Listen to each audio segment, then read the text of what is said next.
Hey everybody, welcome to our Q&A session. This is, as always, your host, Adam Ringler, and you are joining us in this Skool community, the Former Athlete Society, and this is our Q&A Thursdays. And this is where every Thursday at 9 a.m. we end up jumping into this sort of one-on mini Zoom call. And from here, any of the questions that you have regarding your performance, your training, your nutrition, applied sports psychology, your recovery, the actual specific training modalities, sets, reps, exercises, etc.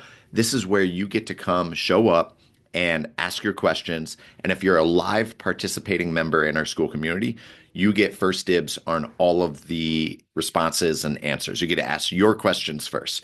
If you're like, Adam, I have a conflict every single 9 a.m. session, I can't make it, then you can always email your questions into me.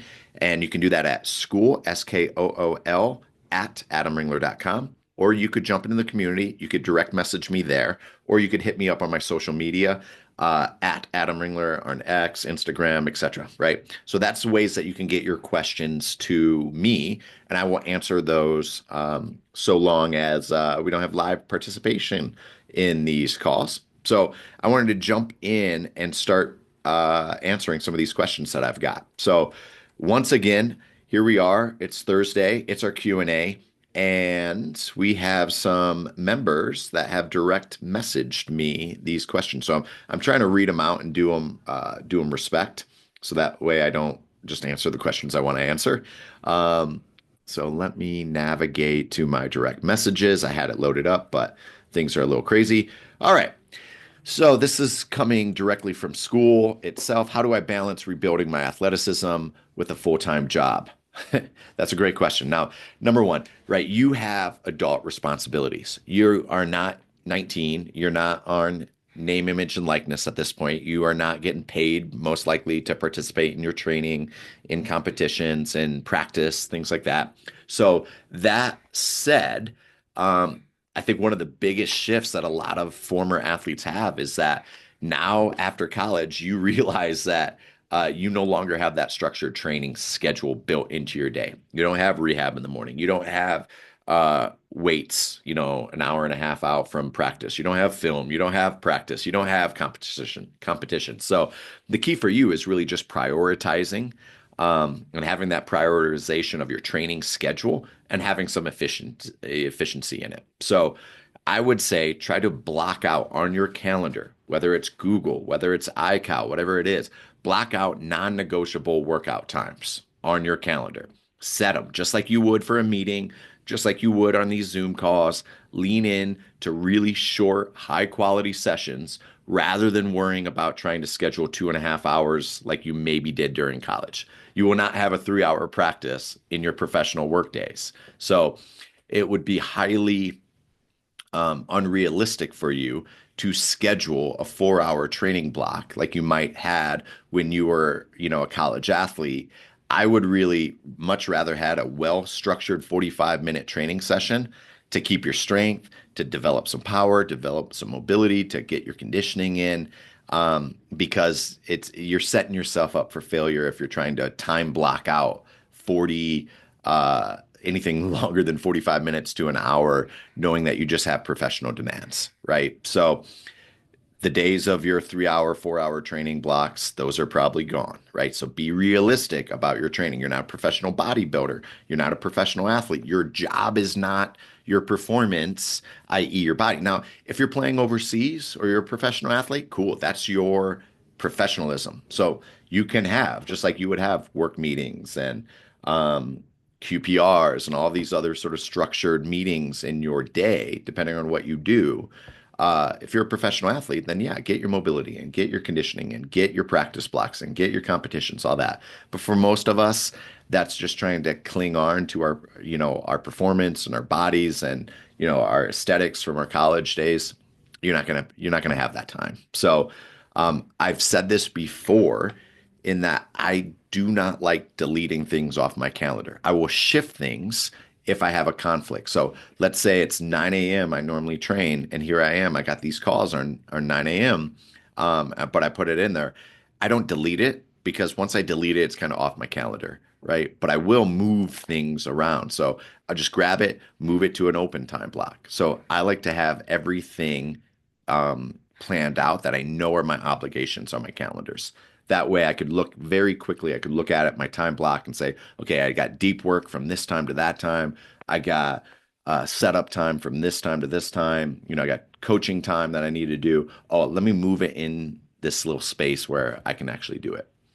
Um, this next one was actually emailed to me to the Skool, Skool at adamringler.com. Coach, I used to lift heavy in college, but now my joints feel wrecked. How do I train effectively without feeling like I'm falling apart? Yeah, listen, I've answered this before. I've left elbow pain. It's super common. It's despite the fact that I don't play tennis, it's essentially like tennis elbow for me. And the reality is your body is just taking wear and tear over the years of your competitive sport, of training. So again, instead of constantly always chasing heavy barbell movements, which I tend to love to do, I try to incorporate, safety bar squats so I don't have to get my elbow back there. You might want to throw in landmine presses instead of overhead presses or bench press, sled work. Um, so again, just think of like any time that if you have heightened sensitivity in a joint area, think about trying to train unilaterally. That way you don't have to neglect all of your training. So let's say my left knee is bugging me, which from time to time it does. I have an old meniscus injury from my college days. Never got it surgically repaired, right? So every time, every once in a while, it likes to act up on me. Okay, cool. If I'm only doing bilateral squats, that means I can't squat. But if I'm doing some single leg work, some rear foot elevated split squats or some lunges or things like that, single leg press, I can continue to train my right side while my left side's inflamed or swollen, right? Same with pressing. My left elbow sometimes likes to become problematic. I can always um, train my right side and I can just let my left side chill for a moment. So, really, that unilateral work is super important. You can maintain your strength. You don't have to have excess sort of joint stress. But then again, don't don't neglect your soft tissue work, right? So foam rolling, I can get on this and start really smashing out sort of that area that tends to get really tight on my elbow. So trying to get some mobility work in, trying to get some soft tissue work in, address that, sort of tissue quality through smashing a lot of Kelly Starrett materials, whether it's, using a ball, using a lacrosse ball, using a foam roller. Even 5 to 10 minutes of some prehab work before lifting can really make a massive difference in how you feel. Sometimes I'll throw on the voodoo floss, which is like elastic, almost like bike tire elastic wrap, and just try to go through some range of motion work on my left side. That tends to help alleviate some of the soft tissue and joint soreness I sometimes feel, some of the tendonitis as I'm starting to get a little bit older. But those would be my big recommendations. This is again in the platform question section in our Skool community membership site. So if you haven't already jumped over there, there's a couple different ways, right? You could go to skool.com, Skool.com /former athlete, or you could go to adamringler.com /Skool, Skool, and you can learn more at my website. You could go there. There's an about page. You can learn it. First 10 community members or former athletes are completely free. After that, we shift to a sort of a paid model, and that is where there'll be some monthly revenue costs to joining the site, and you can join it and you can take part in our Q&A sessions. You can take part in our accountability calls. You can take part in our master classes. You can learn from the continuing education materials that I post there. And then we reward with a perk. The top sort of participating member will get free access to all of the training, right? Any training on a monthly basis. So you'll get 4 weeks guaranteed free strength conditioning programming through me to you just by simply participating in the Former Athlete Society. But this is a message that came to me from there. Coach, I struggle to stay consistent because I don't have a coach or teammates holding me accountable. How do I fix that? Well, listen, that's why this exists, right? This is one of the biggest adjustments after sports is going from having an entire team of people, like-minded people, structured training to now having to train alone. You don't have teammates really. So the best way to stay on track is creating that accountability for yourself, and that is why we have this group. So great question, number one. But in addition to that, you could join the Former Athlete Society. You could also find like-minded people in your community. So finding, if you're a big fan of Brazilian Jiu-Jitsu, going to a Brazilian Jiu-Jitsu gym would be step one, right? And then you'll find like-minded people that all probably have the same goal as you. Um, you could also track your progress, set clear goals, do things like that, finding a training partner. So if you want to get stronger, maybe you start to, research out powerlifting gyms, and then you go there and you find, somebody that's maybe a little bit stronger than you, and you start to train with them or at the same time, and then you build some accountability because you don't want to let your training partner down, or you commit to, hey man, like I got squat day coming up on Wednesdays. Can you help me out with that? And then you guys build a bond that way. So now you have some accountability.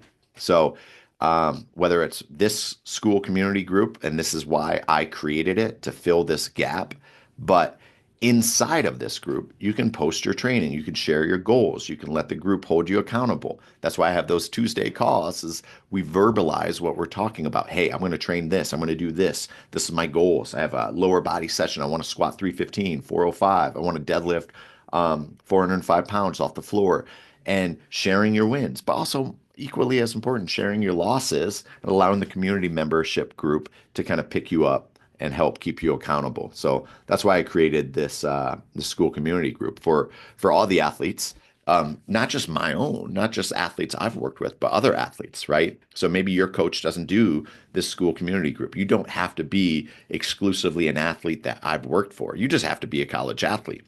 And then much like anything else, I will help build some of that accountability and those habits, those disciplines, and help keep you zeroed in on the goals and keep you focused. So this last one was sent to me on Instagram. So listen, if you're sending me messages on Instagram, there's still community membership spots that are completely free. All you got to do is go to the group, jump in. You don't even have to enter credit card information. You don't have to have any payment. You just have to enter your email, your name, and then you'll have access to our Skool community group in the Former Athlete Society.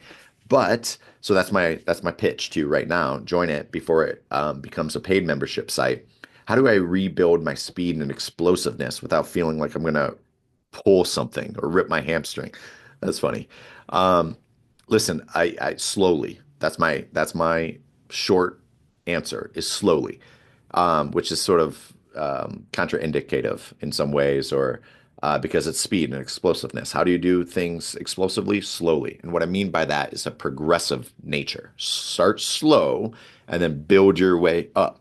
You're not 18 anymore, right? I don't want you to pull your hamstrings. I don't want you to rip it from the bone. So a lot of former athletes try to jump back into training or sprinting or jumping or anything explosively at 100% intensity, the same intensity that they might had when they were in college. But what they often forget is that you haven't done it in years, for most people, right? So that is a bad idea. The key is gradual reintroduction of sprinting, jumping, and explosive activities. So start with tempo runs, build up some sprints from there. So build up some lower percentage. So not even 100%. Maybe you're doing flying tens. You're jogging for 10, you're sprinting for 10, you're decelerating for 10. Maybe you sprint at 80% tempo and then 90% tempo, then 100% tempo. You build it up over a progressive nature so that you reduce your injury risk. Your joints, your tendons, your ligaments, your body will not like you going from zero, literally 0% to 100% right away. So start gradually, build up over time, and then you'll find your body will be a little bit more acclimated to handle those things. Also, I still think strength training, strength work plays a huge role in maintaining your power. So you don't have to lift explosively, hang cleans and snatches. You can still do like trap bar exercises. You can try to have great intent on the concentric movements. You can do kettlebell swings. All of those things help maintain your speed, your power, your explosiveness without having excessive sprint volume so that you're not ripping hamstrings from bones or things like that. So train smart, be progressive, don't force it. And like I said, right? So I'm gonna wrap this up here. That's our 20 minutes, if you will, 18, 17 minutes, whatever. And I'm gonna wrap it up with this, right? Jump over to adamringler.com/school, Skool. Check out the website. In it, I've listed testimonials. I listed, wrote out my reason why I built this community, what this community is about, what the perks are, why you can join it. And the cool thing is, for the first 10 people, it's completely free. So there is zero risk for you to join the community membership site, because even if you don't like it, you're not spending any money on it, right? You can have it for free. As we build it out, it'll still be yours forever free. Now, if you are one of the 10 or any of the people that join after 10, there will be a charge to it. So that's my ask to you. Like, jump into it before it becomes a paid site and you'll have it forever free.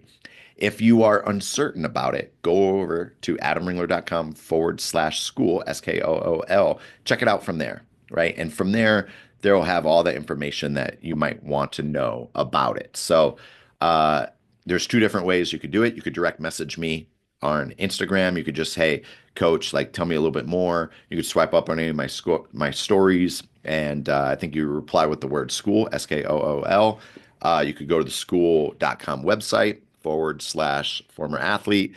Hundred of different ways that you can get more information and join the site. But all I'm asking you, if you get any value from these videos, the Q&A calls, the accountability calls that we've hosted publicly on our YouTube platform, check it out, navigate to the site, join today, completely free. As always, I will see you on our next call, which should be next Tuesday. So that's our accountability call.